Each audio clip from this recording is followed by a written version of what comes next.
আসসালামু আলাইকুম। ইসলামিক গল্প। একটি বিস্ময়কর ফায়সালা। দুই ব্যক্তি পাশাপাশি হাঁটছে, উভয়েই একে অপরের সফর সঙ্গী। দীর্ঘক্ষণ চলতে চলতে সীমাহীন ক্লান্ত হয়ে পড়েছে, খিদেও পেয়েছে প্রচুর, সুতরাং আর পথ চলা নয়। এবার খানিক বিশ্রাম ও খাওয়া নেওয়ার পালা। দুজনে খেতে বসেছে। প্লেটে মোট 8খানা রুটি, 5টি একজনের, 3টি অপরজনের। এখনই তারা খাওয়া শুরু করবে। এমন সময় পাশের পথ দিয়ে হেঁটে যাচ্ছিল তাদের পরিচিত আরেকজন। সৌজন্যের খাতিরে তাকেও ডেকে খানায় শরিক করল। 3 জনে মিলে 8টি রুটি খেল। তৃতীয় ব্যক্তি তাদের শুকরিয়া আদায় করল। অতঃপর বিদায়ের প্রাক্কালে পকেট থেকে 8টি টাকা বের করে দুজনের সামনে রেখে দিল। আপনাদের দুজনের ভাগ থেকে যে রুটি আমি খেয়েছি তার বিনিময়ে এ টাকা কয়টি দিলাম, আপনারা তা ভাগাভাগি করে নেবেন। এ বলে সে চলে গেল। এবার তারা প্রাপ্য টাকা বন্টন করতে বসল। 5 রুটিওয়ালা আগেই ভাগ ঠিক করে বলল, ভাই, ভাগ তো অতি সহজ। আমার রুটি ছিল 5টি, তাই আমি পাবো 5 টাকা। আর তোমার যেহেতু রুটি ছিল 3টি, তাই তুমি পাবে 3 টাকা। 3 রুটিওয়ালা এ বন্টন সরাসরি প্রত্যাখ্যান করল। সে বলল, না, তা হবে না, হতেই পারে না। কারণ যদি এই রুটিগুলো শুধু আমরাই খেতাম তাহলে সমান সমানই খেতাম। আর সে এ টাকাগুলো দিয়েছে আমাদের দুজনকে সমান লক্ষ্য করেই। সুতরাং আমার 4 টাকা, তোমার 4 টাকা। 5 রুটিওয়ালা এ প্রস্তাব মানতে রাজি হলো না। 3 রুটিওয়ালাও তার পূর্বের কথায় অটল। এর বিকল্প কোনো প্রস্তাবই সে মানবে না বলে পরিষ্কার জানিয়ে দিল। ইতিমধ্যে তাদের উচ্চবাচ্যে বহু লোকজন এসে জড়ো হলো। তারা সবাই মিলে একে একে দুজনকেই মানাতে চেষ্টা করল, কিন্তু কোনো কাজ হলো না। উভয়েই আপন সিদ্ধান্তে অনড়। কেউ মত পরিবর্তন করতে সম্মত হলো না।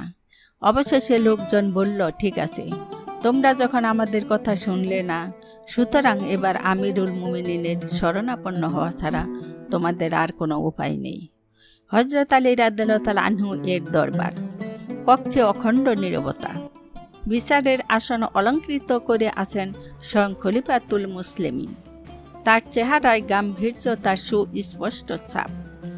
রুটিওয়ালারা দুজন দুদিকে উপবিষ্ট। এক পর্যায়ে বিচার প্রার্থীরা নিজ নিজ বক্তব্য পেশ করল। সবকিছু শুনে হযরত আলী রাদিয়াল্লাহু তাআলা আনহু খানিক ভাবলেন। তারপর 3 রুটিওয়ালাকে লক্ষ্য করে বললেন, তোমার সঙ্গী তোমাকে 3 টাকা দিতে চাই, তুমি তাই নিয়ে নাও। এতেই তোমার জিত, এতেই তোমার মঙ্গল, কারণ তোমার তুলনায় তার রুটি ছিল বেশি। খলিফার কথা শুনে 3 রুটিওয়ালা ভীষণ ক্ষেপে উঠল। সে গোস্বা ভরে বলল, হুজুর, 3 টাকা নিলে তো আগেই নিতে পারতাম। আপনার দরবারে এসে আমার লাভটা হলো কি? এইরকম হলে তো আপনার পর্যন্ত আসার প্রয়োজন ছিল না। যা হোক, আমি আপনার নিকট অন্য কিছু চাই না, চাই শুধু আপনার ইনসাফি ফায়সালা। তার কথায় হযরত আলী রাদিয়াল্লাহু তাআলা আনহু রেগে না গিয়ে নম্র স্বরে বললেন, ভাই, এবার তুমি সুন্দর কথা বলেছ। পূর্বে আমি আপোষের কথা বলেছিলাম, এবার যখন তুমি ইনসাফি বিচার প্রার্থনা করেছ, তাহলে শোনো। এ বলে তিনি একটু থেমে আবার শুরু করলেন। বললেন, ইনসাফি বিচার মতে তোমার সাথে পাবে 7 টাকা, আর তুমি পাবে মাত্র 1 টাকা। সুতরাং এবার তোমাকে 1 টাকা নিয়েই সন্তুষ্ট থাকতে হবে। নতুন ফায়সালা শুনে 3 রুটিওয়ালা তেলে বেগুনে জ্বলে উঠল। মনে মনে বলল, এর নাম কি ইনসাফি বিচার?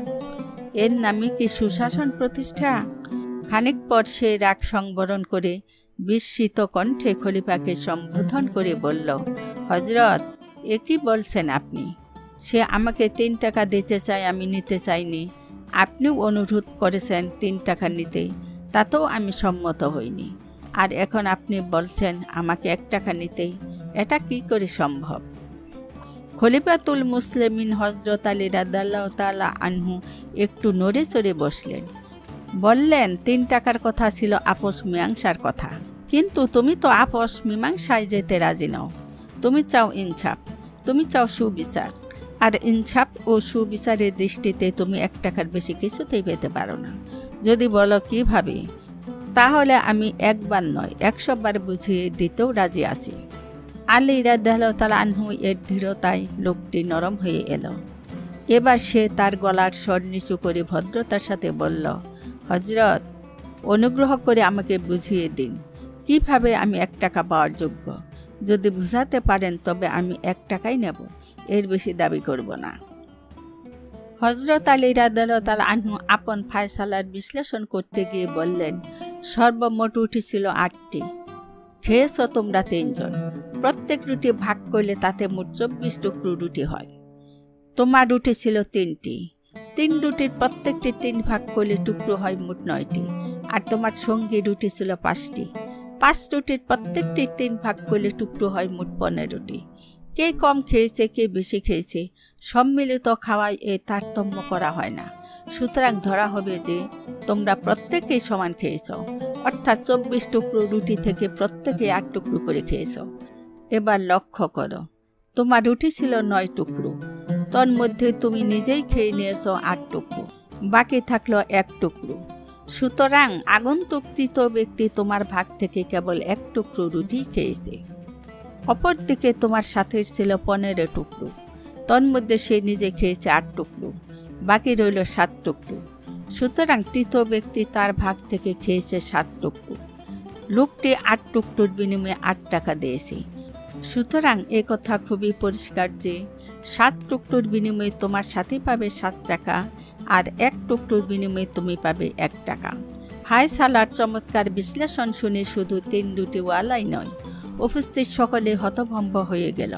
সকলেই খলিফার প্রখর বুদ্ধিমত্তার ভূয়সী প্রশংসা করল। অবশেষে 3 রুটিওয়ালা বলতে বাধ্য হলো, হ্যাঁ, আমি 1 টাকাই পাওয়ার উপযুক্ত, এর বেশি নয়। খামাখা না বুঝে এতক্ষণ পাগলের মতো প্রলাপ বকলাম।